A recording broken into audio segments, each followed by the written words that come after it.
आप सबको डॉक्टर रजनी रमन झा साह, आचार्य संस्कृत विभाग, राजकीय महारानी सुदर्शन कन्या महाविद्यालय बीकानेर का नमस्कार स्वीकार। हमने एध धातु के रूपों की सिद्धि प्रारंभ की है और उसके लट लकार में हमने लट लकार में हमने एधते रूप की सिद्धि कर ली है, जो कि प्रथम पुरुष का एक वचन है। अब प्रथम पुरुष का द्विवचन है एधेते। एधेते उस रूप की हम सिद्धि आज करेंगे। एधते, एधेते, एधन्ते, एधसे, एधेथे, एधध्वे, एधे, एधावहे, एधावहे, ये 9 रूप हैं लट लकार में। ये हमने पहले देखा हुआ है। और इसमें लगने वाले जो प्रत्यय हैं त, आताम, झ, थास, आथाम, ध, ध्वम, इट, वही, महिंग, वो भी हमने देखा है। तो अब इसी आधार पर हम एधेते रूप की सिद्धि करेंगे। तो एधेते जो है वह लट लकार में है, जो कि वर्तमान काल है। तो हम पहले यह लिखते हैं कि एध धातु से कर्ता अर्थ में वर्तमान काल में वर्तमाने लट सूत्र से लट प्रत्यय का योग किया। लट में 3 अक्षर हैं, ल, अ और ट। तो अ की उपदेशे जनुनासिक इत सूत्र से और ट की हलंत्यम सूत्र से इत संज्ञा हो जाती है और तस्य लोपः सूत्र से उनका लोप हो जाता है। बार बार पढ़ते आए हम। तो बचता क्या है? ल, हलंत ल। तो एध प्लस ल हो गया। अब इसी ल के स्थान पर ही तिंग प्रत्यय आते हैं। तिप, तस, धी, सिप, थस, थ, मिप, वस, मस, ये इसी के स्थान पर आते हैं। तो ल एध प्लस ल हो गया। अब तिप तस धी के तिप तस धी सूत्र से इसी ल के स्थान पर प्रत्यय आएंगे। और प्रत्यय कौन सा आना है? तो एधेताम है, एधेते है, वह प्रथम पुरुष का द्विवचन है। तो प्रथम पुरुष के द्विवचन में कौन सा प्रत्यय है? आताम। तो वही लिखेंगे, आत्मने पद प्रथम पुरुष द्विवचन में तिप तस्झी सूत्र से ल के स्थान पर आताम प्रत्यय। आताम, आताम में हलंत म है, तो हलंत्यम सूत्र से उसकी संज्ञा होनी चाहिए। तो कहते हैं विभक्तिश्च सूत्र से जो तिंग प्रत्यय हैं, तिप, तस, धी, सिप, थस, थ, मिप, वस, मस, त, आताम, झ, थास, आथाम, ध्वम, इट, वही, महिंग, ये 18 प्रत्यय जो हैं ये तिंग हैं। तो विभक्तिश्च सूत्र से तिंग प्रत्यय जो हैं वे विभक्ति होते हैं। और विभक्ति होने से क्या होता है कि न विभक्तो तुस्माह। न विभक्तो तुस्माह कहता है कि विभक्ति में जो त, थ, द, ध, न 5वें, स 6ठा हुआ और म 7वां, ये जो 7 अक्षर हैं इनकी संज्ञा नहीं हो तो म की संज्ञा नहीं होगी, तो आताम ज्यों का त्यों रह जाएगा। तो अब हो गया एध प्लस आताम। अब आताम तिंग का है, तो तिंग का है तो तिंगशित सार्वधातुकम सूत्र से आताम की सार्वधातुक संज्ञा हो जाएगी। और उसके परे रहते एध से परे कर्तरी शप सूत्र से शप प्रत्यय आएगा। श, अ और प। शप में श की लशक को तद्धिते, लशक को तद्धिते सूत्र से संज्ञा हो जाती है। और प की हलंत्यम सूत्र से संज्ञा होती है। तो श की भी संज्ञा हो गई और प की भी संज्ञा हो गई। तस्य लोप सूत्र से उनका लोप हो गया। बचा क्या? अ। तो अब हो गया एध प्लस अ प्लस आताम। अ एध में मिल गया ध में, तो एध प्लस आताम यह बन गया। अब याद करिए, हमने जब एधते पढ़ा था तो उसमें यह पढ़ा था कि त जो है वह टित लकार लट के स्थान पर आया है। तो यहाँ आताम भी टित लकार लट के स्थान पर ही आया है। तो ए त का जो टी था वह अ था, त और अ त हुआ ना, उसमें अ टी हो गया। आताम में क्या है अंत में, आ ता म, तो त के बाद आ है और आ के आगे म है। तो टी के बारे में आपको बताया गया था कि या तो अंतिम अच होगा, यदि वह अंतिम अच है तो अंतिम अच ही टी हो जाएगा, और अंतिम अच के आगे यदि कोई व्यंजन है तो दोनों मिलकर टी हो।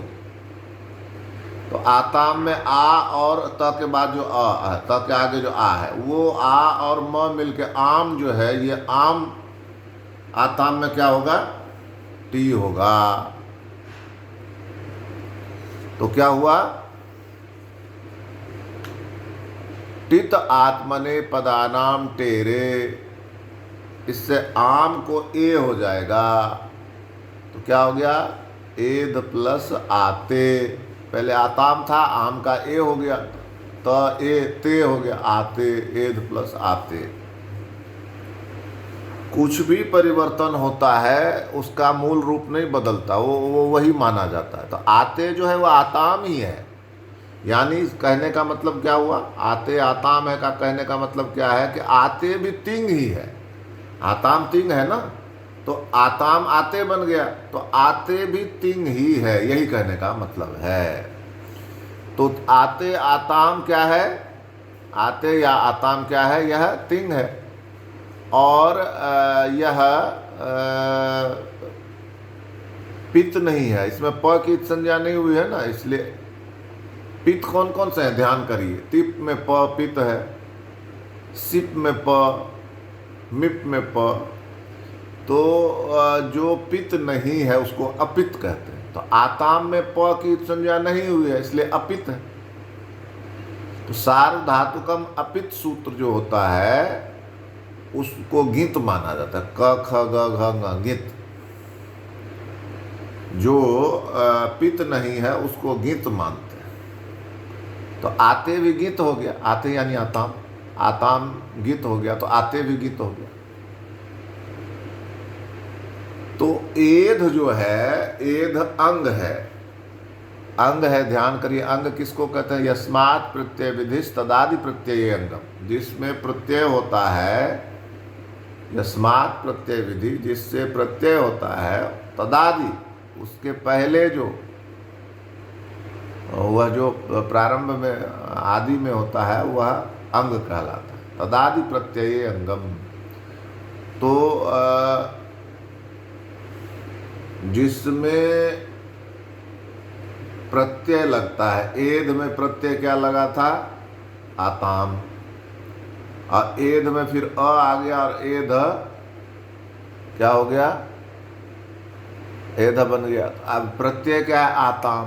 तो आताम के प्रारंभ में जो भी है तदादि प्रत्यय, वह आदि प्रत्यय के आदि में जो है वह अंग कहलाता है। तो एध पूरा जो जिसमें अ मिल गया, एध तो एध में आताम हुआ और उसमें कर्तरी शब्द से शप आया, शप का अ जो है वो मिल गया एध में, तो एध पूरा हो गया। तो ये अब ये एध पूरा जो है, ध पूरा, यह अंग कहलाएगा। तदादि प्रत्यय, प्रत्यय के आदि में है जो, वह अंग कहलाता है। तो एध अंग हो गया, और एध के अंत में अ है तो अदंत हो गया, अदंत अंग है एध। और इसके परे आते जो है, इसको ये गित लकार है सार्वधातुकम अपित से, तो सार्वधातुकम अपित से आगित लकार है, तब इस को सूत्र कहता है कि यह सूत्र है आतो गितः, आतो गितः, अदंत अंग के परे यदि गित प्रत्यय हो तो इसका जो प्रारंभ में आ है, आते में आ है, वो ई हो जाएगा, ई और हलंत य, क्या हो जाएगा, ई और हलंत य। तो अब आते की जगह क्या हो गया, ईयते, तो एध प्लस ईयते, एध जमा ईयते। एध के अंत में क्या है, अ है, और इयते का ई है, तो एध का अ और इयते का ई मिलके, अ और ई मिलके क्या हो जाएगा, आद गुणा सूत्र से गुण एकादेश ए। आद गुणा सूत्र से क्या हो जाएगा, गुण एकादेश ए। अब क्या हो गया, ए ध हलंत ध, इसका अ, इयते का जो ई है, इन दोनों ने मिलकर ए बना लिया, उसमें चला गया। तो एध ए और इयते का जो ई है वह भी ए में चला गया। तो अब क्या हो गया, एधेयते। क्या हो गया, एधेयते। एधेयते हो गया। तो अब क्या बना, एधेयते लोपोव्योर्वली सूत्र से, लोपोव्योर्वली सूत्र से य का लोप हो गया।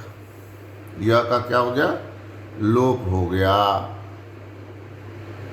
तो य का लोप होने से क्या हुआ, एधेते इति सिद्धम।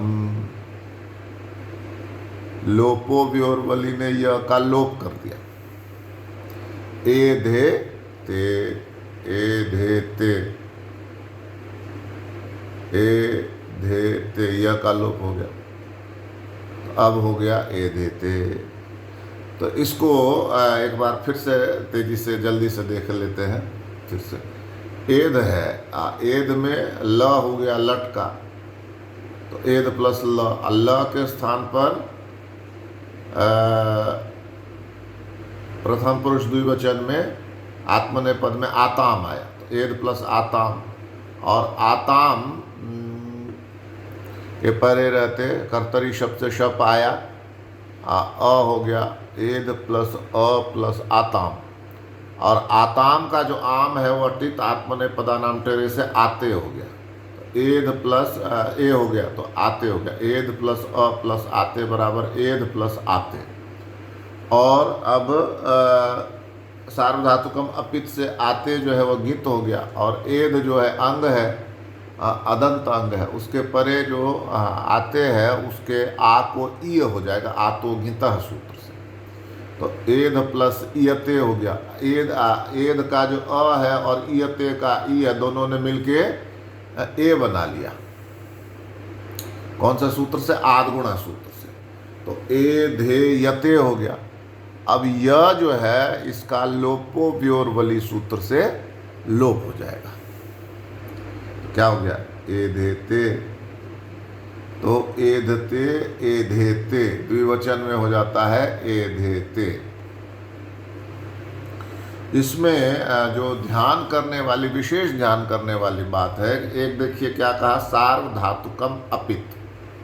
सार्वधातुकम अपित का अर्थ क्या हुआ कि जिसमें प की इत संज्ञा नहीं हुई वह गीत हो जाता। तो आताम में प की इत संज्ञा नहीं हुई है, तो आताम क्या हो जाएगा, गीत हो जाएगा। अब गीत होने से क्या होगा कि इसका जो और उधर एध अदंत अंग है, तो कैसे अदंत अंग के परे, एध के अंत में अ है ना, तो अदंत हो गया। और यह वो अंग भी है, प्रत्येक के पहले है, इसलिए एध अंग है। तो ये जो अदंत अंग है, इसके परे जो आ है उसको यदि वह गित है तो आ को इ हो जाए, ई और हलंत य, तो इयते हो गया। आ की जगह पर ई होने से क्या हो गया, इयते। तो इयते यदि हो गया तो क्या हुआ, एद का अ और इयते के ई ने मिलकर क्या बना लिया, ए बना लिया। तो ए ध और इसका अ ए में चला गया और इयते का ई ए में चला गया, तो ए धे ए ध ए यते। अब ये मिला दिया तो ए धे यते। अब यह जो यहाँ है इसके आगे त है, जो वल में आता है, हाई वरट के व से लेकर हल के ल तक। तो य और व के आगे यदि वल हो तो इसका लोप हो जाता, तो य का लोप हो गया, तो ए धेते, इस तरह से ए धेते रूप की सिद्धि होती है। शेष हम आगे देखेंगे। धन्यवाद।